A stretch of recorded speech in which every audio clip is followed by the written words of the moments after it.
Hello everyone, আসসালামু আলাইকুম। সবাই কেমন আছেন? আজকে আমি রান্না করতেছি বেগুন, আলু, টমেটো দিয়ে বড় বড় চাপিলা মাছ। আর এখানে মশলা কষাই নিচ্ছি। এখানে হচ্ছে পেঁয়াজ, আদা, রসুন, ধনিয়া, জিরা, হলুদ, মরিচ, লবণ সব কিছু একসাথে দিয়ে আর কি আমরা যেভাবে মশলা কষাই সেভাবে কষাই নিচ্ছি। এই তরকারিটা আপনাদের ভাইয়ার অনেক পছন্দের একটা তরকারি, তার জন্য আজকে রান্না করা হচ্ছে।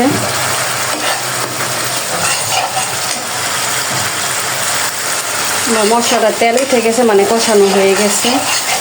এখন আমি হচ্ছে এই সবগুলো আলু, বেগুন, টমেটো, কাঁচামরিচ একসাথে দিয়ে দিব, দিয়ে ভালো করে কষাবো।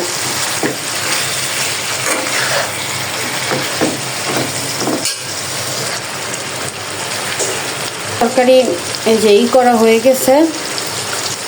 এখন আমি কষানোর জন্য ঢাকনা দিয়ে ঢেকে দেব। এই যে আমার তরকারি কষানো হয়ে গেছে একবারে। এখন আমি পানি দিয়ে দেব।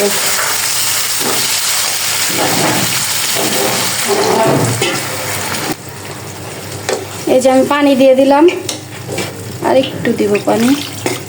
এখন এটা উতরানি আসলেই আমি একবারে মাখা মাখা ঝোল রাখবো। এখন আমি মাছগুলোকে এইভাবে করে বিছাইয়া দিয়ে দিব।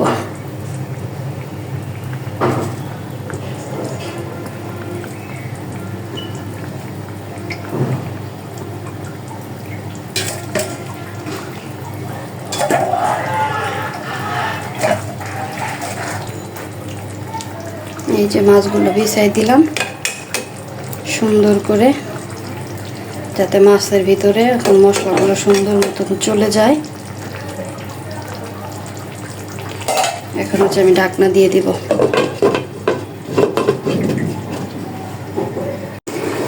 এই যে আমার তরকারিটা হয়ে গেছে, পুরো মাখা মাখা ঝোল।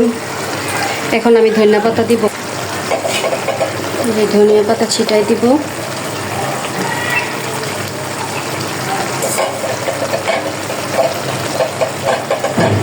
তারপরে সেই রাত্রে খাওয়ার সময় আপনাদের ভাইয়ের কাছ থেকে রিভিউ নিব, কারণ এটা তার পছন্দের তরকারি।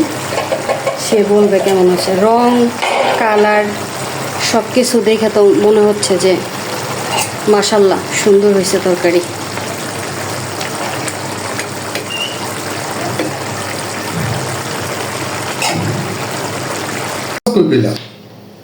চাপিলা মাছ আপনার শাশুড়ি দিছে? আপনার শাশুড়ি? মাশাআল্লাহ, আমার শাশুড়ি আমার কথা মনে আছে, হ্যাঁ, যে চাপিলা মাছ খাই। মাছটা অনেক বড়। তারপরে কি দিয়ে রান্না দিছি? বেগুন দিয়ে, আলু দিয়ে, পছন্দের। অসাধারণ। অনেকদিন পরে চাপিলা মাছ খেলাম। তারপর আবার সাথে আছে বেগুন দিয়ে রান্না করা, মানে আমার ফেভারিটের তালিকায় শীর্ষে এটা। তোমাকে অসংখ্য ধন্যবাদ এত সুন্দর একটা মজাদার খাবার দেওয়ার জন্য। খাও খাও, তৃপ্তি সহকারে খাও।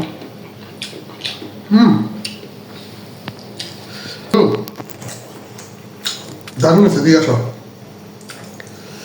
কি লেগা? একটা খাও।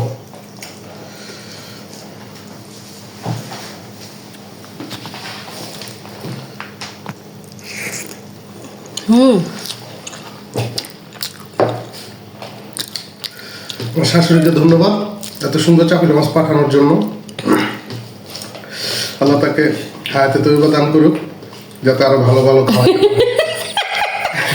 আমার মা কিন্তু ভিডিও দেখবো। বিয়ার পরে বহুত কিছু খাওয়াইছে। একটা জামাই আপনি, মন মতন হয়েছে তরকারি। এই আসো, আরেক বাইট। না না নাও নাও নাও, আরেক বাইট। এটা পর দিনও না, নাও। ওসব ক্যামেরাটা বন্ধ করে দাও, একটু তৃপ্তি করে খাই। আচ্ছা ঠিক আছে, খাও। সে খাক এবার তৃপ্তি করে। আল্লাহ হাফেজ।